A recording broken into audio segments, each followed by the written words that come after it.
Well, hello everybody. Hello, Viv. Hello, Miss Susie. Hello, everybody in Talk to the Animals Land. Hello, beautiful animal kingdom. How did we get so lucky to have a conversation with and for and about you today? Exactly. They've always got Yeah. something to say, haven't they? Most of the time, anyway, Yay. Well, today, actually, you and I are getting together because we just wanted to chat a little bit about the upcoming holiday, which is New Year's, and the noises that people make on New Year's because it's so exciting. Yippee! And our animals often don't understand what are these two-leggeds doing? Yes, birds, horses, dogs, cats. Yeah. And it's a question, it's a question that comes up in every single class that I know I've facilitated, and I'm sure it's probably the same for you. It's like, how do we help animals that are scared of thunder or loud noises? And New Year's Eve tends to be, a time when there are people who are very aware of animals and they do what they can to contribute that space to them. And there are other people who seem to be completely oblivious to the animal kingdom around them, So part of the conversation we'd love to have today is to create some more awareness and offer some amazing tools, Miss Susie Godsey. Well, I think part of it is really, it's not about that we have to stop celebrating. Please, we're not advocating that we get rid of New Year's Eve or something like that. And even the whole controversy with firecrackers and all that stuff is, to me, a conversation that, I've been part of for many years in Europe, in Germany, because a lot of people are also talking about the amounts of money that are being spent and, what is it creating and all that stuff. So we're not really going to go into that conversation, I don't think, anyway, because to me, that's like, that's a whole nother bottle of wax. For me, it's really more about, okay, so you may know that your dog, your cat, your animal is going to have a hard time during this time, and how can you make it easier for them and for you? Because I get we are also stressed when our animals stress out. It's not easy for us either, and at the same time you want to have some fun. So how do you combine it all? Yeah, and also that train just completely left the window. The train left the window. The bottle of wax. We've got some great colloquialisms coming out this morning. Maybe I'm already tapping into New Year's Eve and all the alcohol is going to be consumed. I guess so, because what is it, a can of worms? And yeah. It's not a bottle of wax. Okay, whatever. Oh boy, Viv. Something totally sidestep for a moment. Have you ever noticed how many phrases we have that actually include animals? Like, oh, absolutely. Mad as a cut snake is one that I heard the first time I moved to Australia, and I'm like, yeah, I guess a cut snake would be pretty mad. There's bats in the belfry and there's kangaroos in the top paddock. That means somebody's not quite there. Anyway, I digress. There's lots of those for sure.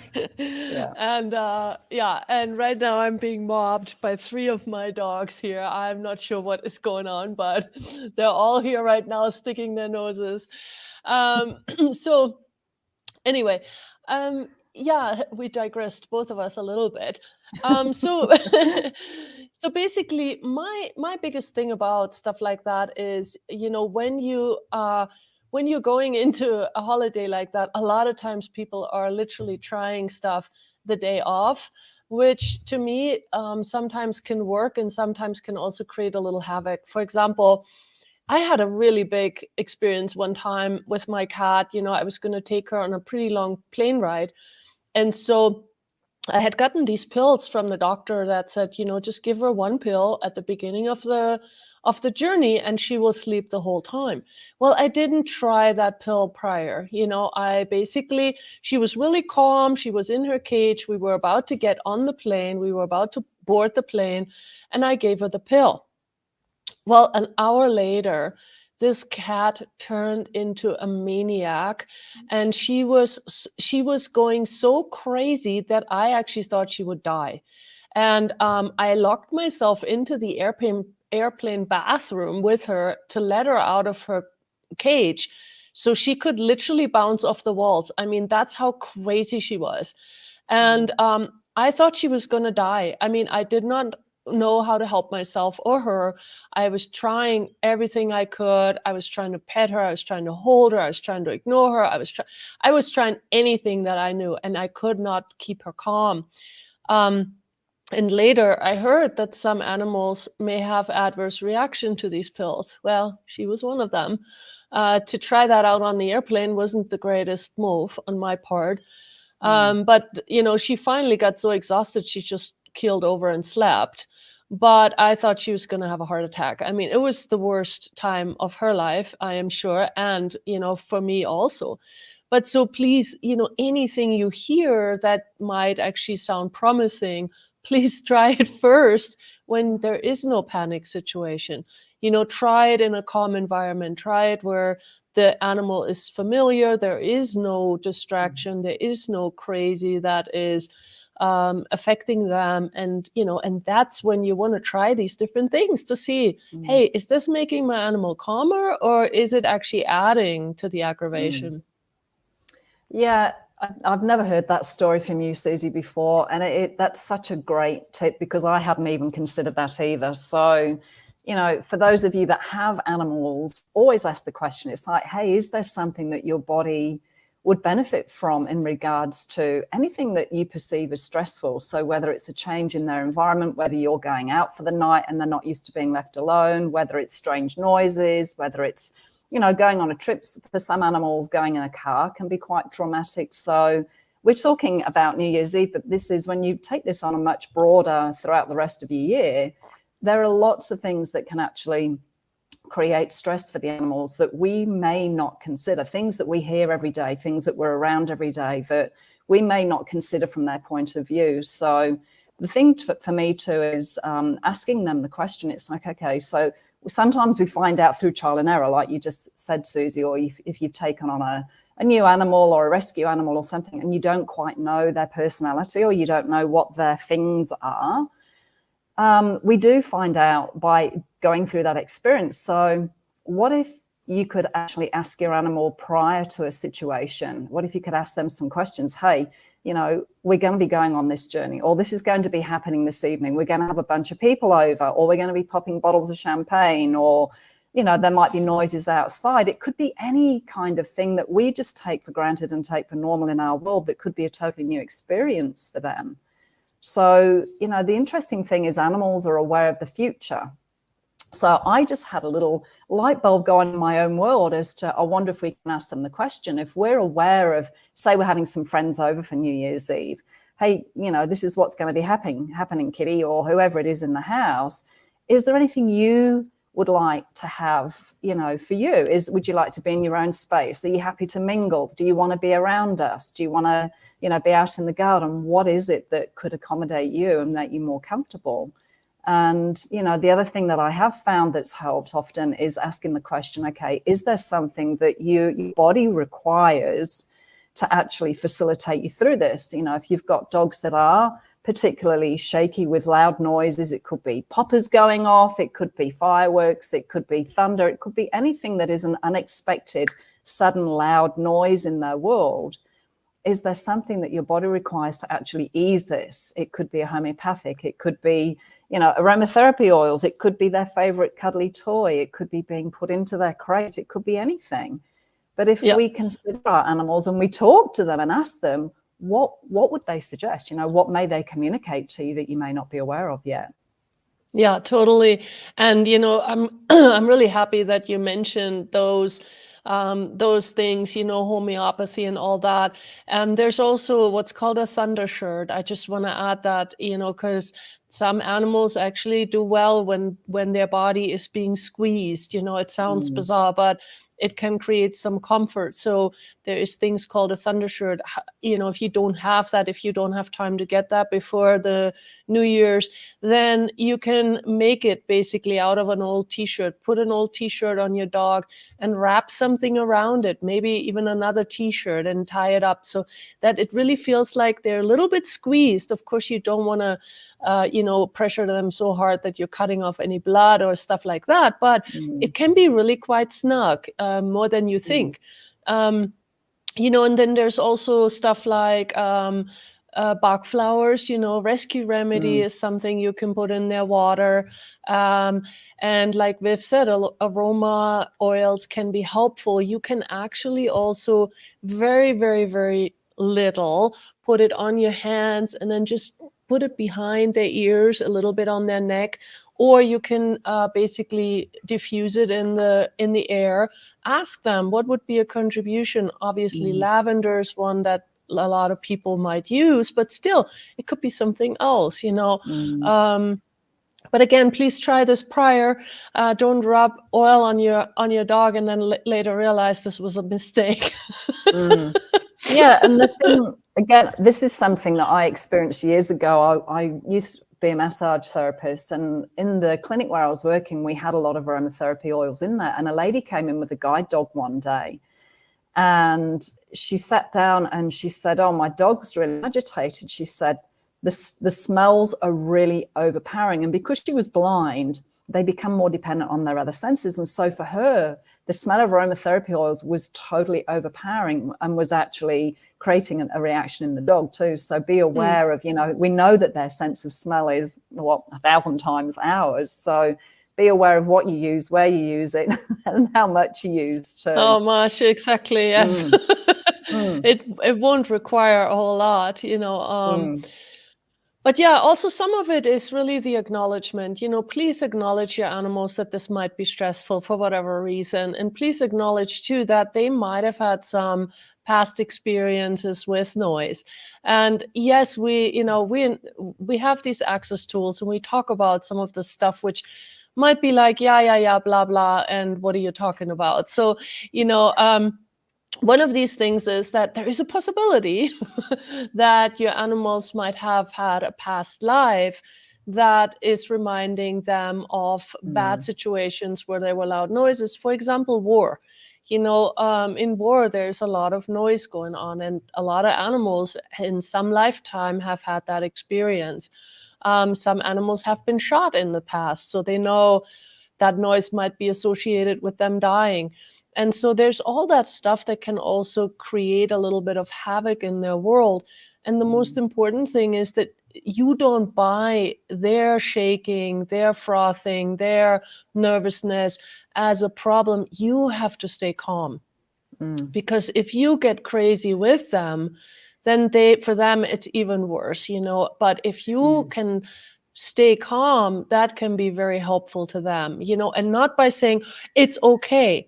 Because it's not okay, Can't you see? It's not okay. So don't tell them it's okay, because to them, that's not, that's not helpful. But what if you are willing to just be an energy of like, hey, I'm here for you. Lean on me. Like I'm your rock in the stream. And that's another great point too, Susie, because I think as carers of animals, we can become, some people treat them a bit like kids or babies, and they pick them up and they pat them, which that may be a contribution in that moment, and it might actually make the situation worse, because if we're trying to calm them and we're already in an anxious state, it's like we escalate. If we're their leader, they look to us, like you were saying, they look to us to, well, how do I be in this situation? And if you are total cool, calm, collected space, no point of view, no reaction to what's going on, and you're aware of their state, you can actually contribute energetically to expanding their space so they don't feel so, triggered and so raw and so reactive to whatever that external pressure has been, the noise or the bang or whatever it is. So I think sometimes that's the hardest thing for owners to overcome, is their own stuff. And often they don't actually realize, not from being a bad carer, but just from lack of awareness as to, wow, my emotional state is totally affecting my dog. We're escalating each other here, or the cat, or whatever. Yeah. So, and I love the access consciousness tools because there's, you know, I mean, there's the clearing statement, which clears a lot of stuff, but there's also a clearing loop that you've done, Susie, that addresses the energy particularly and actually provides a different space, and it changes the energy and it provides that sense of calmness. Do you want to talk a bit more about that? Because it is weird and it's amazing and it works. It's very weird. And I did it a while ago, and I was just doing it by really tuning into all the possible scenarios that might be creating that for an animal. And I just kept, you know, talking and running clearings and talking and running clearings. I had no idea if it would work with, you know, but I gave it to a few people, and the feedback I've been getting is quite amazing. So, you know, there is a lady that lives in Spain, and they actually started doing the fireworks over a week ago. And so I gave her the loop, and she actually told me, wow, her dogs are now asleep. Like, they are no longer freaking out. They're just sleeping through all the banging. Okay, cool. That's great. You know, I've had feedback from quite a few people saying their animals are way calmer. They're not interested in the noises around them. They're just looking at them now really for like, hey, what do we do with this? Rather than being in a panic.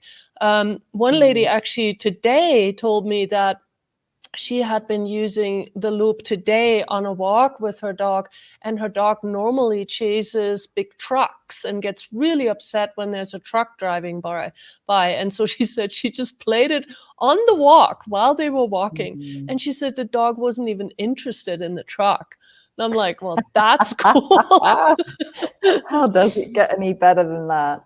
Yeah. So yeah, and it's the energy. And I think this is a major part that, you know, when we're busy in our lives and we're busy being distracted, we disconnect from the energy that is around us, or what other people are walking around with, or what we're being, or where our animals are at. And I love the clearing loops because they are something so non-linear, so non-logical, so nonsensical in a way, and yet they facilitate that change. And because animals function and live as energy, you know, they don't function like us. In case you hadn't noticed, people, we might try to make them function like us, but their natural state is they don't. And so, you know, if you do have an animal that does have anxiety or stress, or they're reactive to sounds, or certain, you know, some animals have their own little thing, like chasing trucks or whatever it is, what's the best that can happen? You know, you play this thing, your energy changes, because this is the thing too. If there's anything going on with you with loud noises, or some way you've had this reaction, things change in your world as well. This isn't just working on the dogs, it's all the cats or the animals. It also is a contribution to you and your body too. And that's where you changing your space can be in a place where you can have your animals back. And that level of trust, that level of the space and the relaxation that creates in their world is, to me, that is what all of this is about. This is what every tool of Talk to the Animals is about. It's to be able to have that space where you're in communion with each other. You can be there for each other. You can enjoy each other. And if there are things coming up, you've actually got the tools to work through, so your relationship just gets better. Damn. That is the worst part of it, right? Imagine enjoying all of the animals and being able to help them through stuff. You know, I've got a rescued greyhound at the moment, and her thing is gunshot. And I would suspect when I've asked her questions, some of the information she's given me is that she's been part of obviously a big pack of dogs, you know, bred for racing or whatever. And I would suspect she's been around dogs that have been shot. So she's had friends one day and she hears this noise, and then the friends are no longer there. And so whether it's a car backfiring or even a door slamming in the house, it still gives her that startle and that reaction. So it's become less over the years, but I'm going to try your loop, Susie. Awesome. I love it. Yeah, who knows?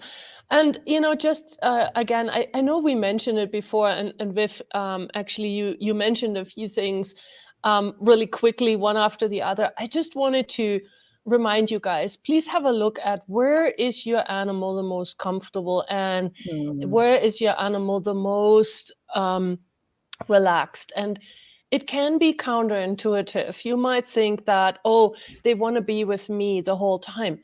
Maybe not. Maybe they rather be like in the smallest room of the house that has no windows. Maybe they want to be in their crate.